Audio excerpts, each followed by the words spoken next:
তো সর্বপ্রথম একটা বাস চলে আসলো, আমি জানি না যদি এই বাসে যদি নিয়ে যাই তাহলে হয়তো যাব, সিরাজুলিতে যাবে, দেখবো আমি যদি নিয়ে যাই তাহলে যাব। তার জন্য এই কালপাট দেওয়া হয়েছে, কালপাটটা দিয়ে রাস্তাটা কমপ্লিট করবে। তো এই সামনে যে একটা পাহাড় দেখা যায়, ঠিক আছে, এটা হলো হিমালয় পাহাড়। এটার উপরে যেটা আছে এটা হলো উত্তেচলি, আর এটা হলো হিমালয় পাহাড়। এইখান থেকে 30 টাকা ভাড়া লাগবে। দেখতে কিন্তু অনেক বুগলেই দেখা যায়, মানে কাছেই দেখা যায়, দেখা থাকলে কি হবে, কিন্তু এটা অনেক দূরে। এখান থেকে 30 টাকা ভাড়া, ঠিক আছে। রাস্তা হবে, হ্যাঁ এটা রাস্তা হবে, এই রাস্তা দিয়ে চলাফেরা করতে হবে, ঠিক আছে। আগে যে একবার দেখিয়েছিলাম ওটা কিন্তু ছিল না, এখন আবার নতুন করে রাস্তা হচ্ছে, এই রাস্তা দিয়ে আসা যাওয়া করতে হবে। এখানে কিন্তু একটা ফ্যাক্টরি হবে, ঠিক আছে, এখানে একটা ফ্যাক্টরি হবে, ফ্যাক্টরিটা দিবে, এটার জন্য ফ্যাক্টরিটা দিলে ভালো হবে, কেননা ওই পাশে বাড়িঘর দিয়ে দেখছেন লোকগুলো কাজ করতে পারবে, তাই তো রাস্তা হবে। এই যতটুকু পর্যন্ত মাটি ফেলিয়েছে এতটুকু পর্যন্ত রাস্তা হবে।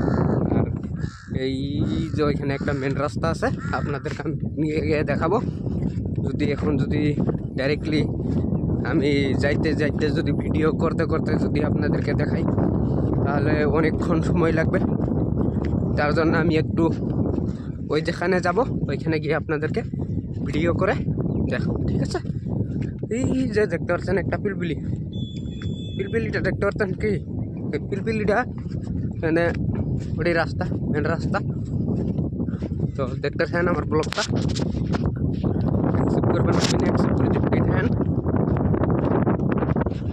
ছোটো মোটো বুঝা তো আমরা ছোটো মোটো আমার তো অত নাই, আমার ভিডিও পেরে যায় না মানুষে, দেখতে থাকেন, যাবেন না। এতে আবার দেন ধানও লাগাইছে কি